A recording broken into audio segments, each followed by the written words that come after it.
Alright, what is up YouTube? So today I'm going to be talking about how to beat Drytrons in this video. Now, I would be lying if I said that Drytron is one of the easiest decks to interrupt because it really isn't.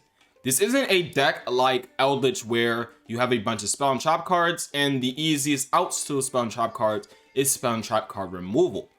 There's a lot of different combos with the Drytron deck, and there's many different ways to interrupt this deck, and there's not a simple way to just say you can activate this card and you win against Drytron, because there is some auto win cards per se that are good against Drytron, but they are kind of specific to the Drytron archetype, and they're not very good against other matchups, or they shouldn't be really good against other matchups. So let's talk about the Drytron cards and what they do, and then the supplement cards that you can play with the Drytron archetype, and then we'll go on to the counters to the deck.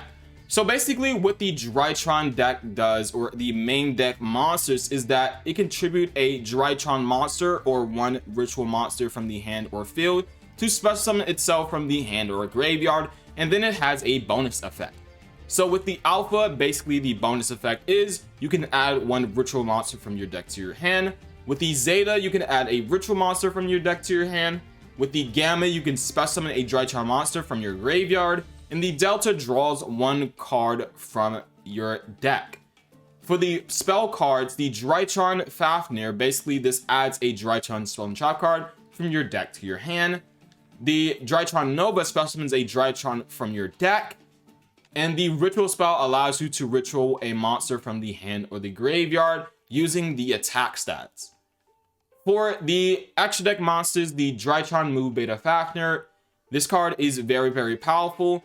This basically lets you send a Drytron monster from your deck to the graveyard, and then it can be ritual material for your ritual spell and your ritual monsters. For the Meteonis Draconids, this card is very good. It cannot be targeted with monster effects.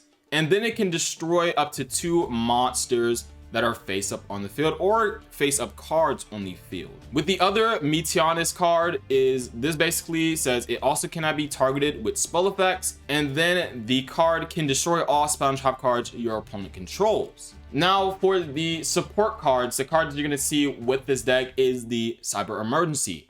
This basically says add a Drytron monster from your deck to your hand. This one allows you to add a ritual monster that is level 7 or lower. The cards you're going to be searching with those cards is cards like the Cyber Angel Benten and the Herald of Perfection. Cyber Angel Benten, basically when it's tributed, you can add a light fairy from your deck to your hand. The Herald of Perfection basically says when your opponent activates a card, you can send one fairy type monster from your hand or the graveyard to negate and destroy that card. The Herald of the Ultimateness is the same thing as the Herald of Perfection, but it can negate summons as well. The Pre-Preparation of Rites is the same thing as the Preparation of Rites, but Preparation of Rites only works with the Herald of Perfection, which means you can add the Herald of Perfection and the correlating ritual spell that goes with Herald of Perfection. And that is basically it for all of the Drytron cards. There's another card called Diviner of the Herald. This basically lets you send a fairy monster from your deck or extra deck to the graveyard, which will allow them to add a ritual spell or ritual monster from the deck to the hand. That's basically all you need to know about the Drytron deck. And then the other card is the Ava. The Ava is very powerful. It basically allows them to banish a light fairy from the graveyard or 2 to add 1 or 2 light fairies that are level 2 or lower from their deck to the hand. So let's talk about the counters. So what you're noticing about this deck is that this deck adds a lot of cards, and it also special summons a lot. So one of the key cards against the Drytron strategy, and what makes this deck not really that good in the TCG and pretty much in the OCG, is cards like Duel and Lockbird, Max C, and cards like Nibiru. First of all, Duel and Lockbird says you can basically activate this after they add a card from the main deck to their hand, and basically say you cannot add any more. So the next card is Max C. This basically says you cannot special summon, or if you do special summon, I'm going to add 10 billion cards from my deck to my hand so I can combat your board. Now this is very strong because you can also draw into stuff like Duel and Lockbird, Ash Blossom and Joy Spring, Cypher Gear Gamma, Nibiru the Primal Being, all these other different hand traps that can help you deal with the Drytron combo. Now, Nibiru the Primal Being is very, very powerful because once they summon 5 or more times, you can basically tribute all of their monsters off the board, and they really don't have a lot to deal with this card. Now, they will sometimes have the Herald of Orange Light. Now, Herald of the Orange Light, what it does is when you activate a monster effect, they can basically send this and another fairy type monster from their hand to the graveyard to negate and destroy that card. That also goes with the other Herald cards. What they do is they basically negate your cards, and you have to be aware of these certain cards. So if you have something like Nibiru and Gamma, then you can go Chainlink 2 Nibiru or Chainlink 1 Nibiru, then they will Chainlink 2 or 3, negate it with the Perfection or the Ultimateness. Then you can chain something like Cypher Gear Gamma that basically says negate that card and destroy it. So these can be very, very powerful in combination with each other, along with other hand traps like Ash Blossom, Bell, Ghost Mourner, and all these other cards that I'm about to talk about. And that is the key thing about these cards. Now, these cards are very powerful, like the cards like Nibiru, you have the Droll and Lockbird, and you have the Maxi that are alone very strong against the Drytron archetype. But you have to also have cards like Ash Blossom, Gamma, Bell, Ghost Mourner, etc. that are very powerful in the earlier combo. If you wait too long to activate stuff like Nibiru or these other cards like Gamma and the Droll and the Maxi, then they're going to have an opportunity to activate something like the Heralds, like the Ultimateness and the Perfection, to negate your hand trap. One of the key cards against the Drytron archetype is Ash Blossom and Joyous Spring. This is one of the most generic cards in modern Yu-Gi-Oh! This basically says if you're going to add a card, special summon a card, or send a card from your deck onto the field or in your hand or in the graveyard, you can basically negate it. Anything that touches the deck, basically, Ash Blossom can negate it, and that can negate so many different cards in the Drytron archetype. Then we have Ghost Bell and Haunted Mansion. This basically says if you touch the graveyard, if you're going to remove a card from the graveyard, either adding it to your hand or returning it back to the deck or banishing it, you can basically negate it. The Ghost Mourner basically says when they special summon a monster, you can pretty much negate that effect. That is really, really good. Something like Valor is similar in the same way. You could just send this card from your hands to the graveyard, negate that monster's effect. The DD Crow is very, very good because this card is very, very powerful against something like the Cyber Angel Benten, which can stop it from searching.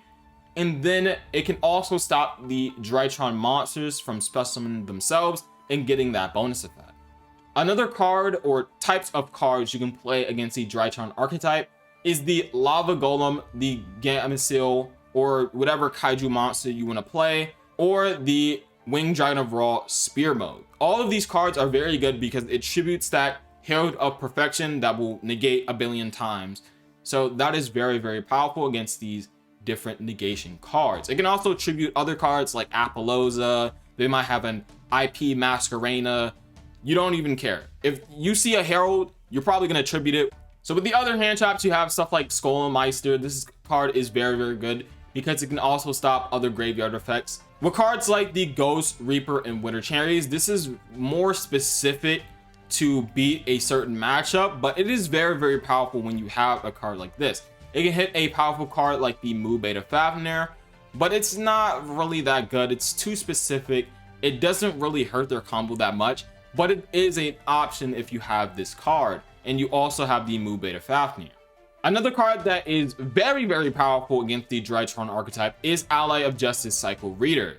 This basically says you can discard this card and banish 2 Drytron monsters or Herald or Cyber Angel cards that are in their graveyard and remove them from play. So this card is very, very powerful, but again, this card only hits light monsters. So if you're not going against a light deck, this card can be pretty dead in your hand. So let's talk about how to specifically hit individual cards against the Drytron archetype. So with the cards like Droll and Lockbird, once you have the opportunity to activate this card, you're probably going to use it and it's probably going to win you the game. Same thing with Maxi, same thing with Nibiru, but sometimes not because they might have the Herald cards to negate it. With cards like Cypher Gear Gamma, Ash Blossom and Joyous Spring, the Ghost Bell in Haunted Mansions, or Skullmeister, or the DD Crow, you basically want to hit the most important cards, which is the Drytron Zeta or the Drytron Alpha. Drytron Alpha is really good because it adds a ritual monster, and one of the most broken ritual monsters in the deck is the Cyber Angel Ben 10. Now, Cyber Angel Ben 10, as you can see, is not a once per turn, so they can use this card over and over and over and over to basically add a light fairy from their deck to the graveyard. So cutting them off of this card with something like DD Crow, banishing it from the graveyard, or using effect like Skullmeister to negate it, or using an effect like Ash Blossom Joy Spring to stop the alpha is very, very, very powerful. Now, another way to interrupt this deck is also hitting the Ritual Spell, which is basically the Drytron Zeta that allows them to add the Ritual Spell from the deck to the hand. So stopping this is also really good with stuff like Skullmeister, Ghost Bell, Ash Blossom, etc., etc. Another way to stop this deck is to stop the extra deck monsters, and that is the Drytron Mu Beta Fafnir.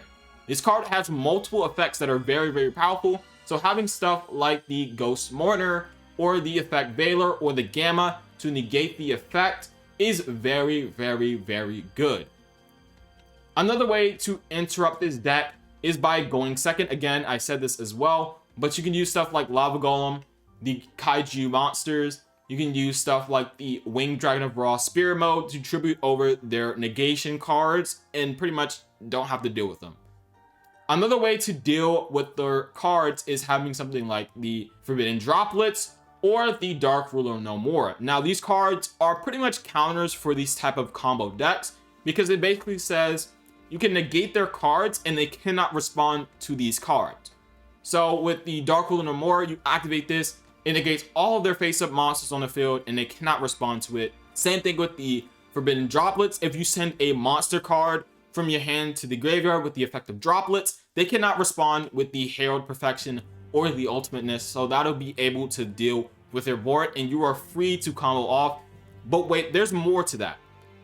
If you simply negate their effects on the field, they might have a card in the hand that can also deal with your board, and that is the Herald of Orange Light. Now, if your deck is very, very good against the Herald of Orange Light, then you can use cards like the Dark Ruler No More or the Forbidden Droplets, but it is not really that good to play because if your deck loses to a Herald of Orange Light in their hand, then you shouldn't be playing cards like Dark Ruler No More or Forbidden Droplets. You should instead play stuff like the Ash Blossom and Joy Spring or all the other hand traps you can play. Same thing with the Lava Golem and the Kaijus. If you cannot deal with the Herald of Orange Light negating your monster effects, then you should probably stick to playing hand traps like Ash Blossom, Maxi, and especially something like Droll and Logbird that pretty much stops them from even playing.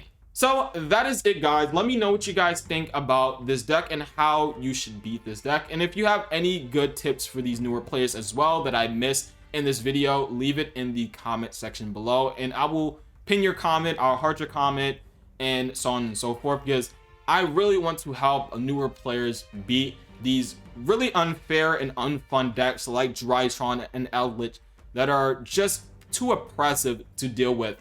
So hopefully you guys enjoyed this video.